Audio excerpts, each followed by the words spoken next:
Hello all, welcome to free style talks and मैं आपकी host Sarika Singh. आज बात करने वाले हैं हम आईवीएफ जर्नी और पेरेंटहुड के बारे में। We often talk about seeds, but आज जानेंगे कि सॉइल की प्रिपरेशन कैसे होगी, blending medical science with holistic approach. इस पूरे प्रोसेस को समझने के लिए आज हमारे बीच में leading fertility expert doctor Sasibala ma'am, founder and Director of Aveta IVF and Mom9 Advanced Urology Hospital. Doctor, welcome to the show. Thank you, Sarika ji and team Freestyle Talks. Let's drive straight in. Successful embryo के implantation के वक्त body के अंदर exactly क्या होता है, आज हम डॉक्टर शशिबाला मैम के साथ जानेंगे। So मैम, हम क्वेश्चन की तरफ आगे बढ़े इससे पहले जानना चाहेंगे आपकी एक शुरुआत के बारे में कि अवेटा का आइडिया क्या है एंड मॉम9 का कॉन्सेप्ट क्या है। सबसे पहले मैं आपको बताना चाहूँगी कि अवेटा आईवीएफ से पहले आईवीएफ के बारे में कैसे मैं सोची। एक्चुअली मेरे बहुत क्लोज एक कपल थे जिन्होंने निसंतानता को झेला था। वो फैमिली लिटरली बहुत परेशान हुई थी और मैंने बचपन से देखा था। तो जब मैं अपने पोस्ट ग्रेजुएशन के दौरान मुंबई गई सारिका जी, तो उस समय मुझे वहाँ पता चला कि आईवीएफ भी एक चीज़ होती है जिससे कोई भी कपल माता पिता बन सकते हैं। तो फिर मैं जब अपने पोस्ट ग्रेजुएशन के बाद मैं जब वापस रांची शिफ्ट हुई, तो वहाँ पे मुझे एक बहुत ही लीडिंग इनफर्टिलिटी हॉस्पिटल, जिसे अभी सब लोग जानते हैं, इंदिरा आईवीएफ में काम करने का मौका मिला तकरीबन 3 साल तक। और अपनी जो मुंबई की ट्रेनिंग थी उसको मैंने थोड़ा और एक्सपर्टीज़ हासिल की उस 3 वर्षों के दौरान। और उसके बाद मैं जब वापस पटना शिफ्ट हो रही थी तो फिर मैंने सोचा कि मैं शुरू करूं, और तब एक मेरे सीनियर थी डॉक्टर रूपाश्री पुरुषोत्तम, तो उनकी मदद से हमने अवेटा आईवीएफ पटना में स्टार्ट किया 2019 में। ओके, सो ये तो हमने जाना कि कब शुरू किया। ये अवेटा जो नाम है ये बड़ा ही यूनिक है, इसके पीछे का कारण क्या है और इसका मतलब क्या है? एक्चुअली ये सवाल बहुत कॉमन है और मुझसे बहुत सारे लोगों ने पहले भी पूछा है। अवेटा एक्चुअली एक ग्रीक वर्ड है जिसका मतलब होता है गॉडेस ऑफ फर्टिलिटी।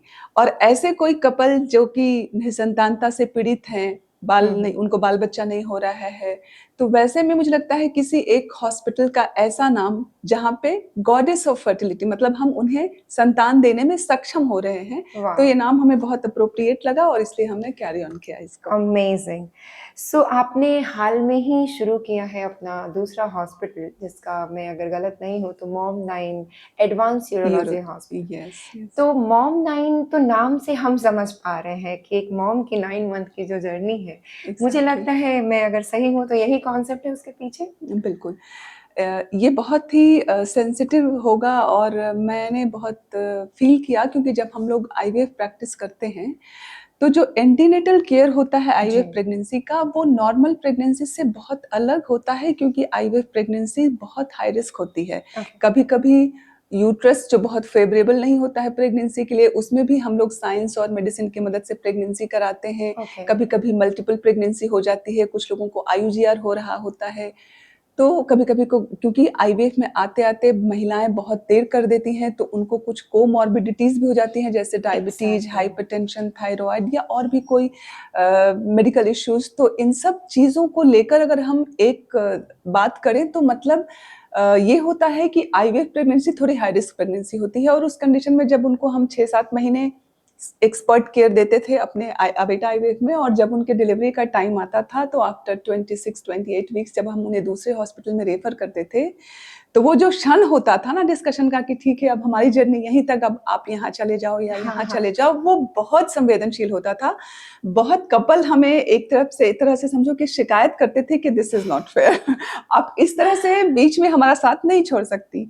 तो इससे मुझे प्रेरणा मिली कि हम क्यों ना इनको एक कंप्लीट यूं कहें कि होलिस्टिक केयर दें from conception to child birth, कि चलो आप बच्चे के लिए हमारे पास आए थे और बड़ी जिम्मेदारी पूर्वक एक स्वस्थ बच्चा या आपके गोद में या आपके हाथ में हम हैंड ओवर कर रहे हैं, and that is how this is like we are completing the journey. तो इसलिए हमने मॉम9 एडवांस यूरो केयर हॉस्पिटल की स्थापना की। जैसा कि हम सेम शहर से आते हैं और मॉम9 के बारे में थोड़ा मुझे भी आइडिया है और पटना की जनता को भी आइडिया है, आपके यहाँ एक बड़ा ही यूनिक सा कॉन्सेप्ट है हॉलिस्टिक वेलनेस अप्रोच। जिसमें मैं जहाँ तक जानती हूँ कि आप एंटीनेटल, पोस्टनेटल केयर में आप योगा, न्यूट्रिशन इन सब चीज़ों को भी इंक्लूड करती हैं। तो अभी योगा डे आने वाला है तो हम इस टॉपिक पे थोड़ा बात करेंगे। योगा आईवीएफ को कैसे एनहांस करता है और कितना मेजर रोल प्ले करता है? इसमें और क्वेश्चन हम पूछेंगे आपसे आगे, लेकिन अभी थोड़ा हम जानना चाहेंगे। यहाँ पे सारिका जी, मैं थोड़ा बेसिक से स्टार्ट करूँगी।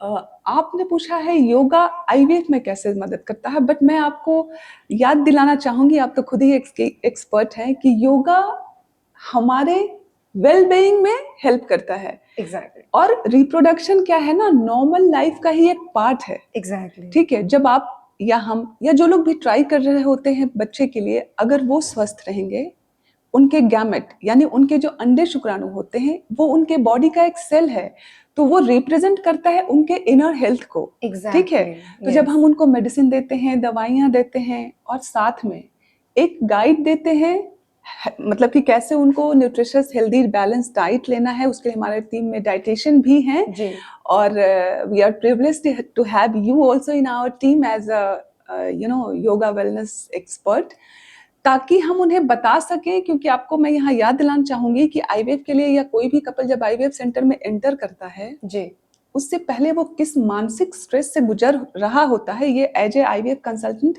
मुझसे बेहतर शायद ही कोई जानता होगा। एग्जैक्टली ठीक है, तो ये हमारी कोशिश होती है कि उनको, मतलब कंसेप्शन से पहले उनकी बॉडी, उनकी माइंड, उनके सोल इंक्लूडिंग यूट्रस को एक होलिस्टिक अप्रोच से प्रिपेयर करें।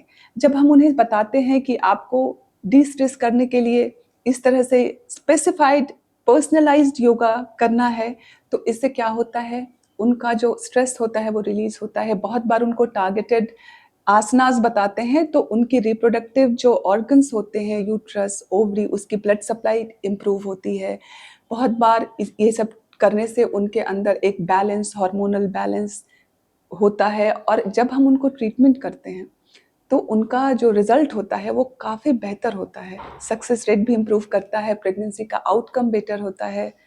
तो इस तरह से योगा बहुत ही मतलब इंटीग्रल पार्ट है ट्रीटमेंट का। तो आपने भी सुना कि डॉक्टर्स भी हमारे इस चीज को सपोर्ट करते हैं कि योगा सिर्फ आपको फिजिकल फिटनेस नहीं देता है, सिर्फ फ्लेक्सिबिलिटी को इंक्रीज नहीं करता है, बशर्ते एक ऐसा माध्यम है जो आपके हार्मोनल सिस्टम को बैलेंस करता है, आपके रिप्रोडक्टिव ऑर्गन्स पे काम करता है, ब्लड फ्लो इंक्रीज करता है, जैसा कि हमारे एक्सपर्ट का भी मानना है, and it is scientifically proven. अब हम कुछ सवालों की तरफ बढ़ते हैं। मैम, मेरा पहला सवाल है कि जब आप इम्प्लांटेशन, एक सक्सेसफुल इम्प्लांटेशन के दौरान बॉडी के अंदर क्या कुछ चल रहा होता है? देखिए, जब भी हम लोग क्या है ना, आईवीएफ को हम लोग ART यानी असिस्टेड रिप्रोडक्टिव टेक्निक बोलते हैं। मतलब जो एक नॉर्मल प्रक्रिया होती है, नेचुरल साइकिल होती है कंसीव करने की, जो कि ओव्यूलेशन से स्टार्ट होती है, फिर फर्टिलाइजेशन होता है, एम्ब्रियो बनता है, ब्लास्टोसिस्ट बनता है, और फिर वो जाकर के यूट्रस में इम्प्लांट होता है। ठीक है, तो हम एज ए फर्टिलिटी कंसल्टेंट पहले तो फाइंड आउट करते हैं कि उस पर्टिकुलर कपल में किस लेवल पे प्रॉब्लम आ रही है, और फिर उस प्रॉब्लम को अपने साइंस की मदद से असिस्ट करते हैं। तो ये असिस्टेड रिप्रोडक्टिव टेक्निक हुआ। ठीक है, तो इससे क्या होता है कि जब हमें एग्जैक्टली पता चल जाता है कि उनकी प्रॉब्लम कहाँ पे है, और जब हम टारगेटेड उनको थेरेपी देते हैं, चाहे वो दवाइयाँ हो, डाइट हो या योगा हो, तो इस तरह से उनकी जो सक्सेसफुल होती है जर्नी, वो बहुत ही इजी हो जाती है और हैप्पी होती है। ओके, सो एक हाई क्वालिटी एम्ब्रायो भी समटाइम्स इम्प्लांटेशन के बाद फेल हो जाता है। इसके काफी बार ऐसा होता है। मेजरली बहुत ही ये इम्पोर्टेंट क्वेश्चन मुख्य कारण क्या है मैम फेलियर का? सबसे पहले तो मैं आपको धन्यवाद देती हूँ कि आपने ये इम्पोर्टेंट मुद्दा उठाया है यहाँ पे। देखिए, बहुत सारे केसेस में फेल्ड आईवीएफ का कुछ न कुछ कारण होता है। कुछ 5-10%, 15% केसेस में ये अनएक्सप्लेन्ड भी होता है, क्योंकि मेडिकल साइंस की भी अपनी लिमिटेशन है एज ऑफ नाउ। मैं आपको यहाँ पर याद दिलाना चाहूंगी सारिका जी कि फर्स्ट आईवीएफ को तकरीबन 47 ईयर हो चुके हैं। बहुत सारी एडवांसमेंट हुई टेक्नोलॉजी में, दवाइयों में, एम्ब्रियो बनाने, एम्ब्रियो कल्चर के टेक्निक में, बट अभी भी बच्चेदानी यानी गर्भाशय यूट्रस को हम लोग ब्लैक बॉक्स कहते हैं, ओके। क्योंकि हम कितना भी अच्छा एम्ब्रियो बना सकते हैं, उसको टेस्ट करते सकते हैं, लेकिन जब हम एम्ब्रियो को बच्चेदानी में ट्रांसफर करते जी। हैं, तो ट्रांसफर करने से पहले एक जिम्मेदार क्लिनिशियन की तरह हम्म। हमें असेस करना होता है यूट्राइन रिसेप्टिविटी को, जो बहुत बार थिकनेस, बच्चेदानी की लाइनिंग का पैटर्न, उसकी वैस्कुलैरिटी, कुछ स्पेसिफिक टेस्ट होते हैं, उस जी। सब से पता कर लेना होता है कि now our soil is ready for implantation, और तब हम उसमें अल्ट्रासाउंड गाइडेड एम्ब्रियो ट्रांसफर करते हैं, तो फिर वो इम्प्लांटेशन होने की संभावना मैक्सिमम होती है। और इस कड़ी में, इस साइकिल में कहीं भी कोई अगर छोटी सी चूक हो गई, तो हमारा पूरा जो मेहनत है या जो उसके पीछे पूरी जो कोशिश है, वो बस फेल हो जाती है। मैम ने एक बहुत ही अच्छा शब्द यूज किया जो कि मैं इंट्रोडक्शन में भी बोल रही थी, सॉयल। सो सॉयल, वो मिट्टी वाले सॉयल की बात नहीं कर रहे हैं, हम यूट्रस की बात कर रहे हैं, जहाँ पे सीड प्लांटेशन होता है। और एक, जब तक सॉयल हेल्दी नहीं रहेगा तब तक हमारा जो पौधा है, यानी जो हमारा बच्चा है, वो अच्छे से ग्रो नहीं कर पाएगा। और बहुत सारे केसेस में, जैसे मैं मैम के आंसर से समझ पा रही हूँ कि फेलियर का मैक्सिमम कारण बहुत सारी चीज होता है, लेकिन this is one of the cause कि हमारा सॉइल रेडी नहीं है। इसके बारे में और बात करेंगे हम आगे। सो आपने जो आंसर किया कि आईवीएफ फेलियर के जो कारण है, जैसे हमारा यूट्रस का कंडीशन हो गया, या फिर और भी, और ऐसे कुछ कॉमन कारण बताइए जो पब्लिक को जानना चाहिए, कपल को समझना चाहिए अपने बॉडी के बारे में, कि अगर हम आपके पास आ रहे हैं तो फेलियर के भी चांसेस हैं, सक्सेस के भी चांसेस हैं, हम दोनों लेके चलते हैं। लेकिन फेलियर का जो एक बहुत ही कॉमन कारण है, जो बहुत सारे फर्टिलिटी सेंटर बात नहीं करते हैं, वो गारंटी की बात करते हैं, तो मैं वो थोड़ा जानना चाहूंगी आपसे। देखिए, अगर एम्ब्रियो हेल्दी है, जी। बहुत बार मॉर्फोलॉजिकली देखने में एम्ब्रियो हेल्दी होता जी। है, बट वो जेनेटिकली हेल्दी नहीं होता है। जी। तो अगर महिला की उम्र 35 ईयर से ज्यादा है, या उसको पहले रिकरेंट मिसकैरेजेस की हिस्ट्री जी। है, या और कोई स्पेसिफिक जेनेटिक डिजीज की हिस्ट्री है, जैसे थैलीसीमिया हो गया जो थोड़ा सा कॉमन है, जी। या और भी कोई ऐसा स्पेसिफिक जेनेटिक हिस्ट्री है, फैमिली हिस्ट्री है, तो बेहतर होता है उस कंडीशन में कि पहले हम लोग भ्रूण की जेनेटिक टेस्टिंग करके उसकी हेल्दी अवस्था को अश्योर कर लें कि जो हम भ्रूण ओके। डालने जा रहे हैं वो जी। एक हेल्दी भ्रूण है, ठीक है। उसके बाद आता है सॉइल, आपका जो गर्भाशय आपने कहा, जी। तो गर्भाशय को भी हम लोग टेस्ट कर सकते हैं, बहुत सारे तरीके हैं। जी। जो सबसे कॉमन और जो थोड़ा इग्नोर्ड कह सकती हूँ मैं अपने तरफ से, वो होता है सब क्लिनिकल इंडोमेट्राइटिस, यानी इन्फेक्शन का एक बहुत छोटा सा रूप जो बहुत ओब्वियसली दिखता नहीं है, अल्ट्रासाउंड में नहीं दिखेगा, लेकिन अगर हम पेशेंट की हिस्ट्री ध्यान से देखें, जी। या अल्ट्रासाउंड मशीन बहुत अच्छी क्वालिटी की होती है, तो उसके पैटर्न को अगर बहुत बारीकी से देखा जाए, तो बहुत बार डाउटफुल होता है कि वो जो होमोजेनस पैटर्न नहीं है, या प्रॉपर ट्रिपल लाइन नहीं है, थिकनेस अप्रोप्रिएट नहीं है, वैस्कुलैरिटी अप टू द मार्क नहीं है, तो उस कंडीशन में हम लोग उनको आगाह कर सकते हैं। पेशेंट को बहुत बार बहुत ज्यादा वाइट डिस्चार्ज की समस्या होती है, जो काफी कॉमन है, तो वो सारे कंडीशन में अगर कहीं भी डाउट है, तो अच्छा होता है कि एक बार हम लोग बच्चेदानी को अंदर से देख लें, जिसको हम लोग हिस्ट्रोस्कोपी कहते हैं, वो करके देख सकते हैं। और साथ में उनको हम लोग ऐसा स्पेसिफिक डाइट बताएं जिससे कि बच्चेदानी की लाइनिंग बेटर हो सकती है, क्लीनिंग बेटर हो सकती है। और इन सबके साथ जो सबसे इम्पोर्टेंट होती है, हम लोग जो दवाइयाँ देते हैं वो इन्फेक्शन ठीक करने के साथ साथ कुछ ऐसी दवाइयाँ देते हैं जो बच्चेदानी के अंदर जाके ब्लड सप्लाई को बढ़ाता है। तो ये जो आसन होता है ना, जैसे बटरफ्लाई आसन हो गया, या leg up the wall position हो गया, या नॉर्मल मलासन हो गया, या और भी स्पेसिफिक पोजेस जो आप बताते हो, वो बहुत कारगर होता है पीसीओएस के केसेस में, थिन इंडोमेट्रियम के केसेस में, और भी बहुत सारे जो ऐसे जिसमें कि पेशेंट को बहुत स्ट्रेस हो रहा हो, तो वो सब आसन करने से क्या होता है कि ब्लड सप्लाई जो होता है ओवरी का या यूट्रस का, वो बढ़ता है। तो जैसे ही ओवरी का ब्लड सप्लाई बढ़ेगा, आपके फॉलिकल्स बेटर बनेंगे जी। और अगर आपके बच्चेदानी की ब्लड सप्लाई बेहतर होती है, तो आपके जो थिकनेस होती है वो अच्छी बनेगी, उसकी वैस्कुलैरिटी मतलब राइपनिंग बेटर होती है, वो वेल प्रिपेयर्ड होगा वेलकम करने के लिए इंडोमेट्रियम का। एंड ऑब्वियसली जब एम्ब्रियो और यूट्रस के बीच में क्रॉस टॉक अच्छा होगा, देन सक्सेसफुल इम्प्लांटेशन होगा। मैम ने एक बहुत ही कॉमन सा शब्द यूज किया, पीसीओएस, जिसको आज हम नए नाम से जानने लगे हैं, पीएमओएस। इसका ब्रीफ मैं मैम से ही सुनना चाहूँगी क्योंकि ये आपका और मेरा भी सवाल है। हर एक दूसरी लड़की कह सकते हैं मोर और लेस इस चीज़ को जानती है और शायद इस कंडीशन से जा रही हैं। इसमें बहुत सारे फिज़िकल कंडीशंस हैं, जिसमें जहाँ तक मुझे नॉलेज है कि लोग मोटापे को एक कारण बताते हैं। लेकिन मैं देख रही हूँ जब मैं लड़कियों से बात करती हूँ तो मुझे लगता है एक पतली लड़की को भी ये समस्या होती है। तो इसके डेप्थ को समझेंगे कि आखिर ये है क्या और क्यों आजकल के जनरेशन में ये चीज़ महामारी की तरह फैल रहा है।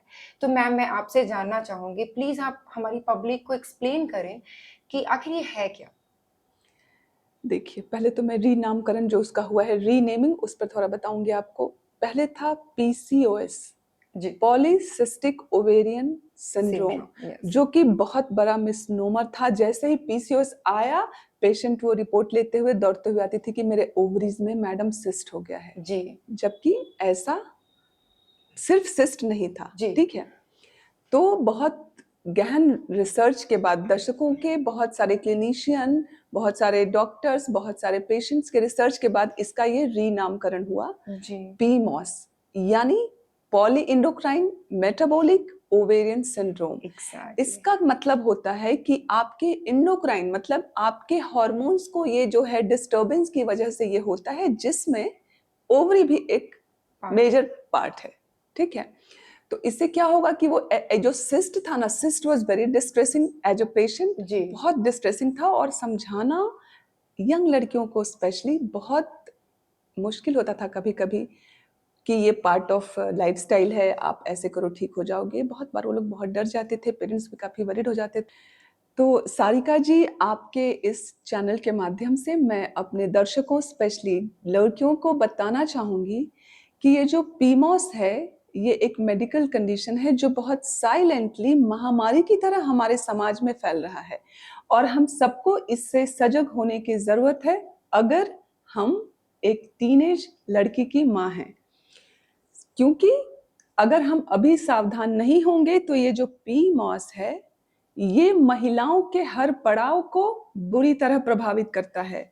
इनिशियली अगर आप यंग हैं तो सिर्फ आपको पीरियड्स इरेगुलर होगा, थोड़े अनवांटेड बाल होंगे, हेयर्स होंगे इधर उधर, लेकिन बाद में जब आपकी शादी होगी तो ये इरेगुलर पीरियड एनोवुलेशन में कन्वर्ट होता है, जो फाइनली, क्योंकि आपको पता नहीं रहेगा कि आपके अंडे कब फूटेंगे, बहुत इनफ्रिक्वेंटली फूटेंगे, साइकिल्स इरेगुलर होगा, आप कंसीव नहीं कर पाओगे, इनफर्टिलिटी में लैंड अप करोगे, और अगर आपने अपना ध्यान ठीक से नहीं रखा तो फिर आगे जाके आपको आपको डायबिटीज हो सकता है, या आफ्टर 50s या लेट 40s में आपको इंडोक्राइन डिस्टर्बेंस की वजह से आपको हो सकता है इंडोमेट्रियल कैंसर वगैरह की भी जो होती है रिस्क बढ़े।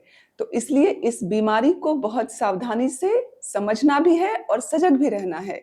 इसके लिए मैं आपको बताना चाहूँगी कि दवाइयों से कुछ हद तक इसका इलाज कर सकते हैं, लेकिन ये एक लाइफ़स्टाइल डिज़ीज़ है, तो इसमें आप क्या खा रहे हो, आप कैसे रह रहे हो, इसका बहुत इम्पोर्टेंट रोल है। आपको कोई भी पैक्ड प्रोसेस्ड फूड नहीं लेना चाहिए। हर जो टीनेज लड़की हैं उनको 60 minutes 4 days in a week active, moderately active exercises करने चाहिए, जैसे डांस हो गया, जुम्बा हो गया, दौड़ना हो गया, रस्सी कूदना हो गया। इस तरह के एक्सरसाइजेस करने चाहिए जिसमें उनको स्वेटिंग हो, एटलीस्ट 30 मिनट्स पर डे। और मैं अगर बात करूं, क्योंकि मैं पटना में प्रैक्टिस करती हूं, तो यहाँ की जो बच्चियां होती हैं, स्कूल्स में पढ़ती हैं, जगह की कमी होती है, कुछ लोगों को एग्जाम प्रिपरेशन की स्ट्रेस होती है, तो वो बस खेलना भूल जाती हैं और घर में बैठे बैठे कुछ प्रोसेस्ड फूड भी लेती हैं, जैसे मैगी, पास्ता, केक, बहुत सारे आइसक्रीम्स, चॉकलेट्स। तो ये सब खाने से क्या होता है, सबसे खतरनाक कोल्ड ड्रिंक्स, इन सब चीज़ों से उनके अंदर बहुत सारे टॉक्सिन्स होते हैं जो बाद में पीसीओएस को और बढ़ाते हैं। तो इन सब चीज़ों से दूर रहें, हेल्दी खाएं, और सबसे इम्पोर्टेंट बात, आपको हर दिन आधे घंटे आपको सूर्य में मतलब कि सन एक्सपोजर लेना चाहिए, ताकि आपका विटामिन डी लेवल सही रहे। आपको वेट बियरिंग एक्सरसाइजेस भी करने चाहिए। इन सब से आपका बोन हेल्थ बेटर होगा, ओवेरियन हेल्थ बेटर होगा, और आप इसको एटलीस्ट अवॉइड तो करेंगे ही, साथ में अगर हो भी गया है आपको पीसीओएस तो इसके प्रोग्रेशन को आप रोक सकते हो। एग्ज़ैक्टली। बहुत ही अच्छे से आपने इस चीज़ को एक्सप्लेन किया और मुझे लगता है कि मेरी जनता को थोड़ा समझ में आया होगा कि फिटनेस कितना मैटर करता है आपके इंटरनल हेल्थ के लिए। जब फिटनेस के बारे में हम बात करते हैं तो हमें अच्छा दिखना है, हर तरीके के कपड़े में मुझे अच्छा दिखना है। हम कभी भी अपने मेंटल और इंटरनल हेल्थ की बात ही नहीं करते हैं। अब मेरा सवाल बैक टू आपके टॉपिक पे आता है कि जब भी आईवीएफ कपल प्लान करते हैं, मेजरली केसेस में मैं जहाँ तक सुनी हूँ, maybe I am wrong, तो बेड रेस्ट की सलाह दी जाती है, स्ट्रिक्ट बेड रेस्ट की सलाह दी जाती है। तो आपके अनुसार से आपका मेडिकल ओपिनियन क्या है ये strict bed rest in IVF? Sarika ji, मुझे लगता है ये बहुत बड़ी मिथ है, मैं कहूँगी, क्योंकि जहाँ तक मैं जानती हूँ आईवीएफ में हम लोग स्पेशली इसके लिए मना करते हैं, नो स्ट्रिक्ट बेड रेस्ट या नो बेड रेस्ट। हम उन्हें स्पेशली बताते हैं कि आपको खाने के बाद आधे घंटे बिल्कुल चलना है, और जो नियमित व्यायाम होता है, जो आप भी बताते हैं, ब्रीदिंग एक्सरसाइजेज, वो सब बिल्कुल आपको करते रहना है। मैं तो स्पेशली बोलती हूँ कि बिल्कुल बेड में नहीं चिपकना है। ये लाइन मैं बोलती हूँ जब पोस्ट एम्ब्रियो ट्रांसफर, जब उनको मैं काउंसलिंग करती हूँ, तो मैं उन्हें बताती हूँ कि आपको एम्ब्रियो ट्रांसफर के बाद बिल्कुल भी बेड में नहीं चिपकना है। आप अपना डेली रूटीन जो करते हैं उसको करते रहें, हेल्दी, बैलेंस्ड, सादा, सुपाच्य भोजन करें, योगा मेडिटेशन करें, ब्रीदिंग एक्सरसाइजेस करें और खुश रहें और प्रे करते रहें, ताकि आपकी इम्प्लांटेशन हेल्दी हो और आपकी प्रेगनेंसी आगे इवेंटफुली चलते रहे। ओके, बहुत ही खूबसूरती से आपने इसका जवाब दिया है। मेरा एक अगला सवाल है जो कि मेजरली होलिस्टिक वेलनेस से है कि अभी के समय में विमेन का जो लाइफस्टाइल है वो IVF rate, success rate of IVF को कितना इम्पैक्ट पहुंचा रहा है? देखिए, आईवीएफ को आप as a part of conception लो, ठीक जी। है। आईवीएफ में क्या करते हैं, ये इन विट्रो फर्टिलाइजेशन है। मतलब हम जो फर्टिलाइजेशन होता है, मतलब जो अंडे शुक्राणुओं के मिलाने से जो भ्रूण बनता है, वो जी। प्रक्रिया जो नॉर्मली फलोपियन ट्यूब में होता है, उसको हम बाहर अपने लैब में करते जी। हैं। बस यही डिफरेंस है मैडम, ठीक है। जब एम्ब्रियो 5 दिन के बाद ब्लास्टोसिस्ट जब बन जाता जी। है, तो उसको जब हम जैसे ही वापस गर्भाशय में इम्प्लांटेशन के लिए डालते हैं, तो आपके बॉडी की ओवरऑल कंडीशन कैसी है, ये डिसाइड करती है कि आप सक्सेस। कितने रिसेप्टिव हो जी। और वो एम्ब्रियो इम्प्लांट करेगा या नहीं करेगा। तो इसलिए आपका ओवरऑल हेल्दी, रिसेप्टिव, हैप्पी होना बहुत ज़रूरी है, क्योंकि जब भी आप स्ट्रेस में होते हो, हर काम गड़बड़ होता है। आपके बॉडी का कॉर्टिसोल, एड्रेनालिन, ये सब नेगेटिवली इम्पैक्ट करते हैं इम्प्लांटेशन को, और जब किसी भी तरह से आप स्ट्रेस में रहते हो तो ये सब बहुत हाई लेवल पर रहता है। इसलिए हमारी ये बहुत इम्पॉर्टेंट जिम्मेदारी होती है कि हम पहले पेशेंट को डिस्ट्रेस करें, और हमारे पास पूरी एक टीम है जो हम लोग प्रॉपर इनकी काउंसलिंग कराते हैं। आपसे भी मदद लेते हैं, कभी-कभी कुछ काउंसलर्स हैं उनसे मदद लेते हैं। अगर कोई बहुत ज़्यादा डरा होता है, जिसके पहले के मिसकैरेजेज होते हैं या इम्प्लांटेशन फेलियर की हिस्ट्री होती है, उन्हें बहुत सावधानी से जिम्मेदारीपूर्वक समझाते हैं कि आप नहीं डरें, आप खुश रहें। आप, बहुत बार मैं बोलती हूँ, सुंदरकांड का पाठ करें, या अपने जिस भी रिलीजन से हैं आप अपने भगवान को याद करें, आप खुश रहें, आपका काम होगा और हो भी जाता है। बहुत अच्छा। मैम ने एकदम ही क्लियर बताया है कि बेड रेस्ट, जो कि ये मेरा सवाल था क्योंकि ये बहुत बड़ा मिथ है कि आईवीएफ का मतलब है, मेरे बहुत सारे क्लाइंट हैं ऐसे भी, आईवीएफ मतलब बेड रेस्ट। नहीं मैम, हम ये नहीं कर सकते, वो नहीं कर सकते। तो मैम ने एकदम क्लियर कर दिया है कि आईवीएफ का मतलब बेड रेस्ट नहीं होता है। आप जितना एक्टिव रहेंगे, अब एक्टिव का ये मतलब नहीं है कि आप जाके कुछ भी कर लें। एक्टिव का मतलब है एक हेल्दी लाइफस्टाइल जीना, अच्छा योगा प्रैक्टिस करना, ब्रीदिंग एक्सरसाइज करना और अच्छे खान पान का ध्यान रखना और अपने डेली के कार्य को करते रहना। तो मैम ने जो एक बहुत ही एक अच्छे फ्रेम में डिजाइन करके बोला है कि सेशन जो होता है योगा, वो बहुत ही पर्सनलाइज एंड स्पेसिफिक होना चाहिए। क्यों? क्योंकि जो रेगुलर फिटनेस होता है और जो प्री नेटल यानी एंटीनेटल जिसको हम बोलते हैं, वो उसकी जो तैयारी होती है वो बिल्कुल ही अलग होती है। तो इसके लिए जब भी अब आप वीडियो देख रहे हैं, चीजों को समझ रहे हैं, तो आप जब भी इस जर्नी को शुरू करें तो आप ज़रूर एक एक्सपर्ट के साथ कनेक्ट करने की कोशिश करें। मैम, दूसरा मेरा सवाल है कि फिजिकल एक्सरसाइज और या फिर जो आपकी जो टीम है जो योगा पे काम करती है, किस तरीके से आप पेशेंट को कन्विंस करते हैं या उन तक कन्वे कर पाते हैं कि बहुत ही सेफेस्ट वे है, एम्ब्रायो ट्रांसफर के बाद भी आप इस चीज़ को कर सकते हैं? देखिए मैडम, पहले बात जो इम्पोर्टेंट चीज़ जो मैं उनको समझाती हूँ, जैसा मैंने अभी बोला कि आईवीएफ में सिर्फ हम 5 दिन एम्ब्रियो को बाहर रखते हैं, जी। उसके बाद उसे आपके ही गर्भाशय में डालेंगे। जी। तो वो सब कुछ हो सकता है जो नेचुरल प्रेगनेंसी में होता है। इसलिए बिल्कुल इसको किसी बीमारी की तरह नहीं लें। ये एक पार्ट है आपकी लाइफ का, प्रेग्नेंट होना। तो इसको ऐसे हौवा नहीं बनाएं, ठीक है? आप नॉर्मल रहें, हेल्दी खाएं, ऐसा कुछ नहीं करें बहुत हेवी एक्सरसाइज या बहुत ज़्यादा वेट लिफ्टिंग। या पति पत्नी को भी हम लोग थोड़ा सा शुरू में अवॉइड करते हैं, बोलते हैं अवॉइड करने के लिए, ज़्यादा वैसा कुछ भी नहीं करने के लिए, जिससे कि पेल्विक कॉन्ट्रैक्शंस जी। बढ़ जाए। अदरवाइज जो एक हेल्दी लाइफस्टाइल है वो सफिशिएंट है हेल्दी इम्प्लांटेशन के लिए। सो मेरा एक सवाल है मैम कि विमेन का मेटाबॉलिक हेल्थ या यूँ कह लें कि उनका ब्लड शुगर कितना इम्पैक्ट डालता है एग के क्वालिटी पे?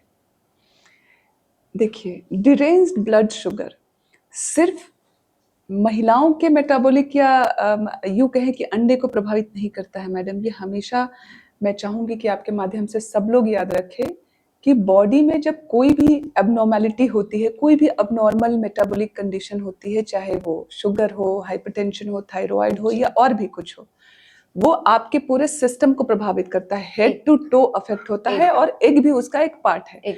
तो ऑब्वियसली वो भी डिस्टर्ब होता है, उसकी क्वालिटी कॉम्प्रोमाइज्ड हो जाती है, बहुत बार फर्टिलाइजेशन अरेस्ट हो जाता है, बहुत बार बैड क्वालिटी की भ्रूण बन जाती है। और अगर हम इम्प्लांटेशन करते हैं तो इम्प्लांटेशन फेलियर हो जाता है एम्ब्रियो ट्रांसफर के बाद।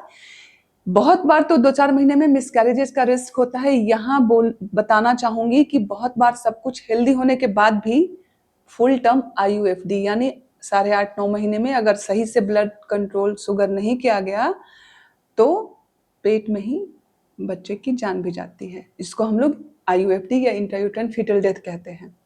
तो ये बहुत ही मतलब अलार्मिंग सिचुएशन होती है, जिसको बहुत ही ध्यान से डॉक्टर को भी और पेशेंट को भी कंट्रोल में रखना चाहिए शुगर को।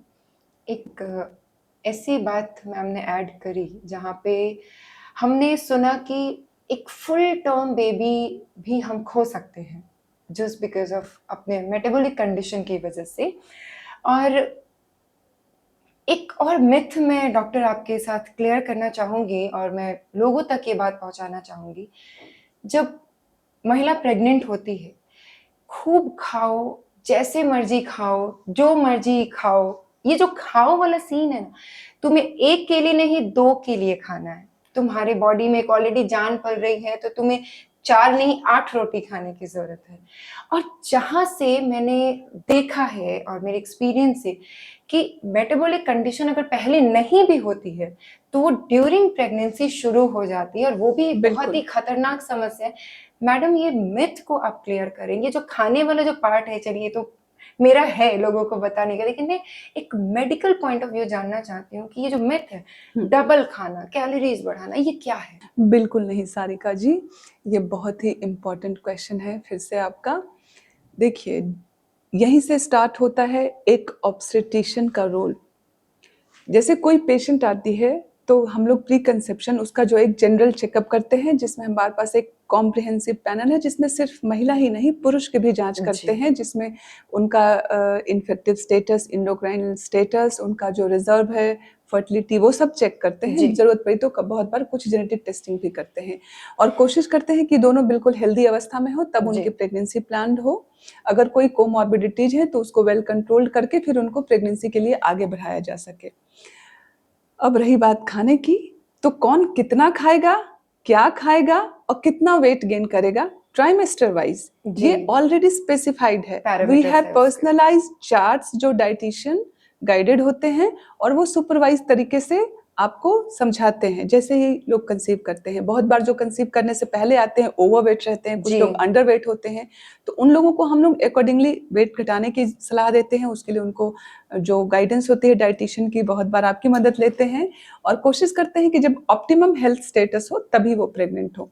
और किसको कितना वेट गेन करना है ये बिल्कुल सुपरवाइज होना चाहिए, ताकि बहुत बार एक्सेसिव अनकंट्रोल्ड वेट गेन करने से, जो जैसा कि आप मेंशन की कि बहुत सारे मेडिकल डिसऑर्डर्स ड्यूरिंग प्रेगनेंसी हो जाते हैं और हो ही नहीं जाते। अगर वो वेल कंट्रोल ना किए जाएं तो वर्जन भी होते हैं, और इससे पेशेंट का तो हाल मतलब हेल्थ कॉम्प्रोमाइज्ड होता है, कभी कभी बच्चे का भी बुरा हाल होता है। और आप जानते होंगे कि जो गर्भ संस्कार होता है, जो इंट्रायूट्राइन हेल्थ क्या होता बात है, है मैम, जी। वो ओवरऑल हेल्थ डिसाइड करता है बच्चे का आफ्टर बर्थ भी।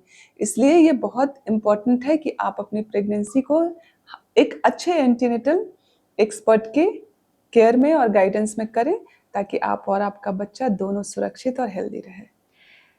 बड़ा ही अच्छा सा जवाब है, और मैम के जवाब से ही मेरे पास बहुत सारे सवाल आ रहे हैं। सवाल की लिस्ट की तो ज़रूरत ही नहीं है।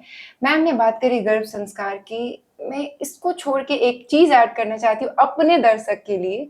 विरासत में आप बच्चों को ज़मीन दें या ना दें, फ्लैट और घर दें या ना दें, प्लीज़ थायराइड, बीपी, शुगर ये सब तो मत दीजिए। और ये ट्रांसफरेबल है आपकी अगर अपनी कंडीशन सही नहीं है, और उस सिचुएशन में अगर आप प्रेगनेंसी प्लान कर रहे हैं, या तो फादर या तो मदर, दोनों में से कोई भी, या दोनों ही कुछ ऐसे मेटाबॉलिक प्रॉब्लम से जा रहे हैं जो कि जेनेटिक है। हमने सुना है, कभी भी आप काउंसलिंग करती होंगी तो तुम्हारे फैमिली में किसी को थायराइड है, तुम्हारे माँ को, पिताजी को या दादा दादी को। ये कहाँ से ये सवाल आता है? क्योंकि ये जेनेटिक है, वो विरासत में हमें मिल रहा है। इसको कट डाउन किया जा सकता है, हमारे डीएनए को अल्टर किया जा सकता है। और हम कैसे कर सकते हैं? अपने लाइफस्टाइल मॉडिफिकेशन से, अपने न्यूट्रिशन को चेंज करके, अपने लाइफस्टाइल को चेंज करके। मैम सारिका जी, मैं यहाँ पे एक चीज़ और ऐड करना चाहूँगी। जैसे इन सब चीज़ों के अलावा कुछ ऐसी जेनेटिक बीमारियाँ भी होती जी, हैं जो कि डीएनए में कुछ इनहेरेंट गड़बड़ियों की वजह से हो जाती हैं, एग्जैक्टली फेमिलियल जी। होती हैं। तो उस कंडीशन में ये डाइट या योगा या वो स्पेसिफाइड जो चीज़ें आप बोल रही हैं शायद उतनी कारगर नहीं हो। तो उस कंडीशन में हम लोग जेनेटिक बायोप्सी की मदद लेते हैं। ओके। और उसमें क्या करते हैं कि जो स्पेसिफाइड बीमारी है, जैसे फॉर एग्जाम्पल जरा कॉमन है थैलीसीमिया, जिसमें ब्लड ना बनने की बीमारी जी। होती है, कम बनती है। तो उस कंडीशन में क्या होता है कि अगर हम भ्रूण को पहले ही टेस्ट कर लें और जो हेल्दी भ्रूण हो उसको ट्रांसफर करें, तो उस कंडीशन में माता पिता को वो बीमारी होते हुए भी उनकी अगली पीढ़ी हेल्दी होगी, जी। आईवीएफ की मदद से और एम्ब्रियो बायोप्सी की मदद से। इसीलिए अवेटा आईवीएफ में हमने अपना टैगलाइन रखा है, शुभारंभ एक नई पीढ़ी की। और हमारी अरे वाह! कोशिश होती है कि वो पीढ़ी आपकी स्वस्थ हो, सुरक्षित हो। भीड़ तो बढ़ रही है मैम, आईवीएफ कराने वालों की भी और आईवीएफ करने वालों की। जहां नजर दौड़ाए वहां आईवीएफ सेंटर दिखता है। तो अब आपसे जानना चाहेंगे कि आप इस भीड़ की हिस्सा क्यों हैं और कैसे? क्योंकि मैं एक गायनेकोलॉजिस्ट हूँ और आईवीएफ प्रैक्टिस कर रही हूँ पिछले 15 सालों से, तो it's a part of our profession. और रही बात कि बढ़ रही है आईवीएफ सेंटर्स, क्योंकि इनफर्टिलिटी बढ़ रही है, और इनफर्टिलिटी इसलिए बढ़ रही है क्योंकि सब लोग बहुत ज़्यादा करियर ओरिएंटेड, जॉब ओरिएंटेड हो रहे हैं, and they are intentionally delaying their pregnancy. So इसलिए सबसे ज़्यादा इनफर्टिलिटी बढ़ रही है। और मैं आपको बताऊंगी जी, इस हमारे एनवायरनमेंट में बहुत सारे पोल्यूशन भी हैं, बहुत सारा स्ट्रेस है, लाइफस्टाइल कुछ इस तरह से हो गई है कि लोग कंसीव नहीं कर पा रहे हैं अपने गोल्डन फर्टिलिटी विंडो को, जो मतलब 23 से 28 साल के बीच में है। उस समय सब करियर पे ज़्यादा ध्यान देते हैं, उनका biological clock they keeps on ticking, they don't know, they don't take it seriously. और यहाँ पे मैं आपके माध्यम से मैं सबको बताना चाहूँगी कि अगर वो अपने लेट 20s या अर्ली 30s में नहीं प्लान करना चाहते प्रेगनेंसी, तो अपने अंडों को किसी अच्छे आईवीएफ सेंटर में फ्रीज करा लें, ताकि जब वो फाइनेंशियली, मेंटली, फिजिकली और इमोशनली रेडी हो तो अपने अंडों से माँ बन सके, लेकिन आईवीएफ की मदद से। और अगर ये सब नहीं करना है, then study fast and marry fast and plan your pregnancy before 30 मतलब कि years. सब कुछ जल्दी जल्दी करना है। Yes. ये जल्दी जल्दी की तो जो बात करी मैम आपने, जल्दी पढ़ाई, जल्दी शादी और सब कुछ, ये सही है, ये मैं भी मानती हूँ इस चीज को, क्योंकि हर चीज का एक विंडो होता है। और इसमें मेरा एक सवाल है मैम कि एक जो अनवांटेड प्रेगनेंसी या फिर मल्टीपल अबॉर्शन, ये कितना रोल प्ले कर रहा है आजकल इनफर्टिलिटी में?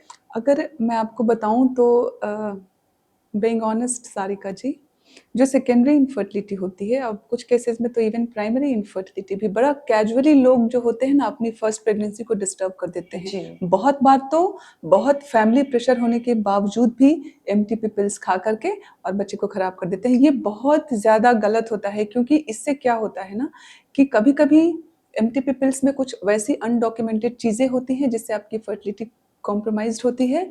बहुत बार अगर कंप्लीट नहीं हुआ तो वो एक सटल इन्फेक्शन ऊपर जाके ट्यूब्स को खराब करते हैं और बाद में फिर जब आप मेंटली प्रिपेयर होते हो तो आपको कंसीव करने में दिक्कत होती है। तो यहाँ पर सेफ सेक्स प्रैक्टिसेस सबको पता होना चाहिए। हम लोग रूटीनली स्कूल्स में जा करके मेंस्ट्रुअल हाइजीन और बहुत बार सेफ सेक्सुअल प्रैक्टिसेस के बारे में भी बताते हैं। कोई भी, सब लड़कियों को और लड़कों को भी मैं बोलूँगी कि मल्टीपल पार्टनर्स अवॉइड करने चाहिए इस चीज़ को, और अपने रिप्रोडक्टिव हेल्थ की जानकारी रखिए, उसकी रक्षा करिए, उसको सेफली जो भी उसके सेफ प्रैक्टिसेस हैं उसको फॉलो करें, ताकि आपका जो रिप्रोडक्टिव हेल्थ है वो सुरक्षित रहे और आप जब चाहें तब आपकी कंसेप्शन ईजी हो। मैम, बहुत ही कॉमन सवाल, आईवीएफ जैसे ही दिमाग में आता है लोग अपना पॉकेट खंगालने लगते हैं। तो एक आईवीएफ का एक स्टैंडर्ड बजट होता होगा, तो क्या आप थोड़ा बता पाएंगी? बिल्कुल मैडम, एक एवरेज में बताऊं तो 1 से 1.5 लाख के बीच में एक साइकिल का खर्च आता है। एक अगर महिला जो है वो उनकी उम्र 30-35 साल से कम है, कहने का मतलब अगर अंडे उनके खुद के हैं। अगर हाँ कुछ लोगों को डोनर गैमेट्स जैसे डोनर अंडे या डोनर शुक्राणुओं की जरूरत पड़ती है, उस केस में ये बजट बढ़ सकता है, या किसी को कोई और सर्जिकल इंटरवेंशन की जरूरत है जैसे बच्चेदानी में गांठें होती हैं या ट्यूब्स में पानी होना, तो उस केस में खर्च थोड़ा और बढ़ सकता है। बट एटलीस्ट 1 से 1.5 लाख तक का खर्चा आता है मैडम। मैम, बड़ा ही हार्श सवाल पूछ रही हूँ आपसे, क्या जब आप बजट बताती हैं अपने पेशेंट को, बहुत सारे पेशेंट ऐसे होते होंगे जो बहुत ही ऐसे बैकग्राउंड से आते होंगे जो शायद उस खर्च को अफोर्ड नहीं कर सकते हैं, बिल्कुल, और लेकिन उन माता पिता बनना सबका हक है। उस समय आपका क्या कंडीशन, क्या आप कंपल्सन डालती हैं कि नहीं ये हमारा नहीं फीस नहीं नहीं स्ट्रक्चर नहीं है? नहीं सारिका जी, मैं आपके माध्यम से सबको बताना चाहूंगी कि हमारे समाज के वो लोग जो या तो जानकारी के अभाव में या पैसे के अभाव में जी, इस मातृत्व के सुख से वंचित रहते हैं, उनके लिए हमारी जो टीम अवेटा आईवीएफ है, ये weekly through out the country तो नहीं कहूंगी, लेकिन बिहार झारखंड जहां भी हमारा अवेटा आईवीएफ है वहां हम लोग वीकली निःसंतानता निःशुल्क शिविर ऑर्गेनाइज करते हैं, जिसमें हम उन लोगों को फ्री कंसल्टेशन देते हैं, उनकी प्रॉब्लम समझते हैं कि उन्हें आईवीएफ चाहिए या किसी और ट्रीटमेंट की जरूरत है, और जब वो ट्रीटमेंट के लिए आते हैं तो उनको 30% या उससे भी ज्यादा की छूट देते हैं। एक और बात, जैसे बहुत बार होता है कि कुछ लोग ईएमआई की सुविधा मांगते हैं, तो उस कंडीशन में कुछ लोगों को इतना भी नहीं होता है कि उनके पास बैंक के वो सारे जो क्रेडिबल चीजें होती हैं वो नहीं होती। उस अवस्था में हम अवेटा आईवीएफ की तरफ से उनको अपनी इंस्टॉलमेंट 3 या 4 इंस्टॉलमेंट देते हैं कि अपनी जिम्मेदारी से आपको कंसीव हो जाएगा तो आप देते रहना। बहुत बार बहुत लोग देते हैं, कुछ लोग डिफॉल्टर भी होते हैं, but we take it as a like उसको सोशल सर्विस की तरह हम लोग इसको लेते हैं, और हर महीने 1-2 ऐसे कपल होते हैं जिनको हम लोग ऑलमोस्ट फ्री आईवीएफ करते हैं। तो मैम, ये आईवीएफ शब्द इतना ही मैजिकल है ना, क्योंकि कभी कभी ऐसा हुआ होगा आपके पास कि कपल आए होंगे और मुझे लड़का ही चाहिए या मुझे लड़की ही चाहिए, या मुझे एक ऐसा अपने दिमाग में बना के आते कि नहीं मुझे ऐसा गोरा बच्चा चाहिए या मुझे ऐसा चाहिए। ऐसी कोई एक्सपीरियंस आपकी, या कुछ ऐसा मोमेंट जहाँ पे आप उस चीज को हमसे शेयर करना चाहती हैं या फिर पब्लिक को बताना चाहती हैं? ये तो जैसे जो भी आपने बोला, जो सिलेक्टिव सेक्स वाले बेबीज, ये तो बड़े कॉमन है, अक्सर पूछते हैं वो लोग। उन्हें लगता है कि क्योंकि बच्चे हम बनाते हैं तो हमें पता होता है कि क्या होने वाला है, जबकि ऐसा बिल्कुल नहीं है। हमें भ्रूण देख के बिल्कुल पता नहीं चलता कि वो बच्चा है या बच्ची है जी। तो ये बहुत सावधानी से समझाना होता है कपल को। एक जो बहुत ही थोड़ी फनी भी कह सकती हूँ एज ए डॉक्टर, लेकिन सेंसिटिव ही होगा, बट मैं आपके साथ शेयर करना चाहूंगी। कुछ दिन पहले अभी मेरे पास एक 43 ईयर की lady 43 with 0.1 AMH, oh my history God. of 3 abortions I, and she was like कि अभी तो मैं खुद से ट्राई करना चाहती हूँ। लास्ट अबॉर्शन को भी 2.5 साल हो चुके हैं, 2.5 साल से कंसीव ही नहीं हो रहा है उनको। बीच बीच में उनको 3 महीने 4 महीने पीरियड्स नहीं आते, अंडे ऑलमोस्ट खत्म होने वाले हैं, and still she was like कि मैंने तो 3 बार कंसीव किया, अभी तो मैं खुद से ट्राई करूंगी एट 43 ईयर्स। तो उस समय मैं सच में ऐसे होते हैं ना, स्पीचलेस हो जाना कि मैं आपको कैसे समझाऊं आपके सिचुएशन की गंभीरता को। जी। तो ये बहुत चैलेंजिंग था मेरे लिए। कभी किसी ने ऐसे डिमांड नहीं किया है, मैडम देखिए हमको तो गोरा ही बच्चा चाहिए, या फिर हमको तो लड़का लड़की की तो बात आपने करी कि एक कलर को लेके या एक फेस कट को लेके कुछ ऐसा आपके? कुछ लोग ऐसे होते हैं, बट हम उनको समझाते हैं कि देखिए हम आईवीएफ लैब में आप ही के अंडे शुक्राणु यूज करते हैं जनरली, तो वो बच्चे आपके जैसे ही होंगे, सो बहुत ज्यादा उसमें डिजाइनर बेबी का कॉन्सेप्ट ना रखें प्लीज। देखिए, आईवीएफ से आप डिजाइनर बच्चे तो पैदा नहीं कर सकते, लेकिन हाँ, निसंतानता से संतान बनने के सुख जरूर प्राप्त कर सकते हैं। आईवीएफ कराओ और जनसंख्या बढ़ाओ। ये जरा आपको नहीं लग रहा है कि आईवीएफ का ये कॉन्सेप्ट है? बिल्कुल नहीं मैडम। मुझे लगता है सारिका जी आजकल बच्चे की देखभाल में ज्यादा बिजी हो गई हैं और न्यूज नहीं देख रही हैं। हमारी जो इनफर्टिलिटी की रेट बढ़ रही है, तो इसके कारण विदेशी लोग परेशान हैं। वो उन लोगों का पूरा रिसर्च है कि हमारा जो फर्टिलिटी रेट है वो रिप्लेसमेंट लेवल से नीचे आ लेकिन चुका मैम, है। हम तो जनसंख्या से परेशान हैं। ना मैडम, अगर हम रिसेंट डेटा की बात करें तो हमारा जो इंडिया का फर्टिलिटी रेट है वो रिप्लेसमेंट लेवल से नीचे आ चुका है। बहुत ही जल्दी चाइना की तरह यहाँ भी सरकार देगी योजनाएं कि आप 2-3 बच्चे पैदा करो। अभी तक तो मैम हम हमारे 2 ही हैं और कुछ परिवार तो 1 तक आ गए। जो स्टडी है उसकी मैं बता रही हूँ बात। अभी हमारा जो फर्टिलिटी रेट है वो रिप्लेसमेंट लेवल से बहुत नीचे आ चुका है एंड हमें सजग होने की जरूरत है। आपकी अपनी लाइफ जर्नी हम जानना चाहते हैं थोड़ा, ताकि हमारे दर्शक भी तो जाने आखिर ये डॉक्टर शशि बाला और ये जो अवेटा आईवीएफ इतना फेमस, ये है कौन? मैं एक बहुत साधारण लड़की हूँ मैडम, और मेरा जो घर है वो बिल्कुल पटना के पास अराप गांव से हूँ मैं। और मेरे डैडी बहुत सजग गार्जियन थे। हमारी पढ़ाई उन्होंने अच्छे से कराई और मैंने मेडिकल की तैयारी मैं रांची से करी और फिर ऑल इंडिया से मैं पटना में आई थी पीएमसीएच की। मैं अंडर ग्रेजुएट हूँ, 2002 बैच से हूँ। मैंने मेरे बैचमेट से ही शादी की, पोस्ट ग्रेजुएशन मुंबई एलटीएमएम से की। और उसी दौरान थोड़ा आईवीएफ का तो मैंने जैसे बताया पहले से सोना ही था। जब मैं मुंबई गई तो मैं देखी कि वहाँ लोग आईवीएफ सीख रहे हैं, सिखा रहे हैं, तो मैं फिर वैसे उस तरह से आईवीएफ में चली गई और फिर ये हमारा प्रोफेशन बन गया। बैचमेट से शादी, ये पूरा फ्यूचरिस्टिक प्लान था कि भाई एक डॉक्टर तो मतलब एकदम सेट है। अब मैं जानना चाहती हूँ, मैं नहीं, जो हमारे दर्शक सुन रहे हैं वो भी जानना चाहते हैं, आखिर कौन किसके ऊपर भारी पड़ा? इट वॉज क्वाइट म्यूचुअल, आप कह सकते हो। थोड़ा सा अरेंज भी हो गया क्योंकि हमारी फैमिली एक दूसरे को जानती थी, तो इट वॉज नॉट कम्प्लीटली जैसा आप सोच रहे हो। बड़ा ही आसानी से निपट गया। लेकिन सारिका जी, मैं आज आपको ना आईवीएफ या इनफर्टिलिटी का एक बहुत ही दुखद मुद्दा बताने जा रही हूँ, जो बहुत पर्सनल है। मैंने देखा है, फील किया है बहुत बार।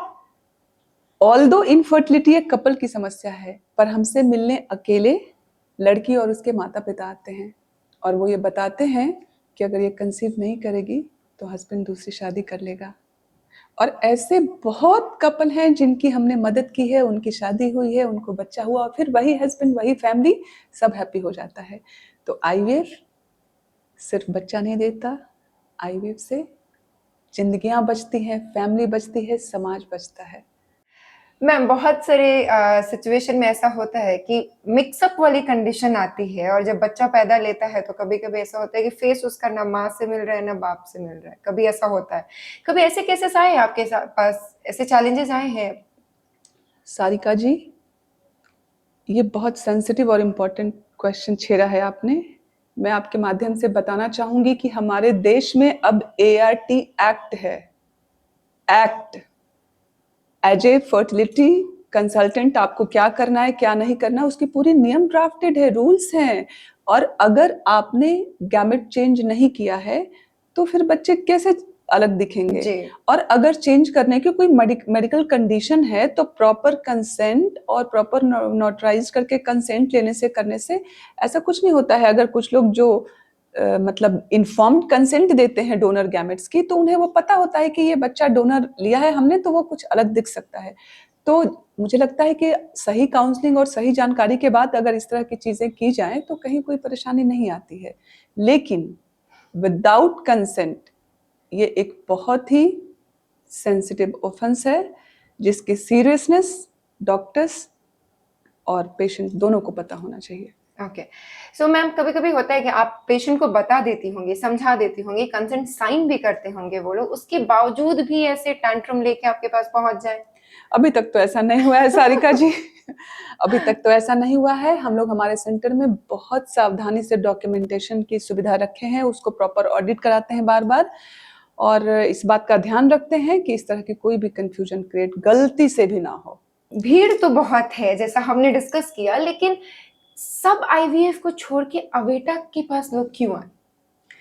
मैं 3 इम्पोर्टेंट रीज़न दूँगी। ओके। पहला, we champion our expertise in dealing with male infertility, क्योंकि हमारे husband urologist and he is having excellent expertise in dealing with surgical sperm retrieval। तो जो एजुस्पर्मिया या फिर जो नील शुक्राणु के भी होते हैं लोग, उनको उनकी अपनी बायोलॉजिकल संतान हम लोग काफी लोगों को दे चुके हैं। अरे दूसरी बात, जैसे बहुत लोग होते हैं कि कोई उनको ऑर्गेनिक लीजन है उनके यूट्रस में या ओवरी में या ट्यूब्स में, तो उसको भी हम लोग सब कुछ एक छत के नीचे सारे मतलब एडवांस लेवल के गायनेक इंडोस्कोपिक सर्जरीज भी देते हैं।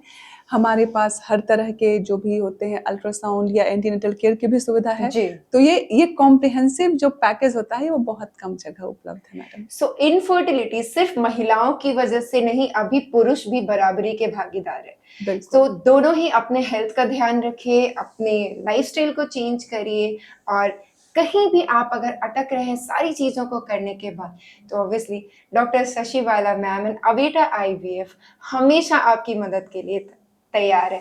Thank you so much ma'am हमारे साथ जुड़ने के थैंक यू लिए। Sarika ji, thank you free style talks team, you are just awesome, thank you so much.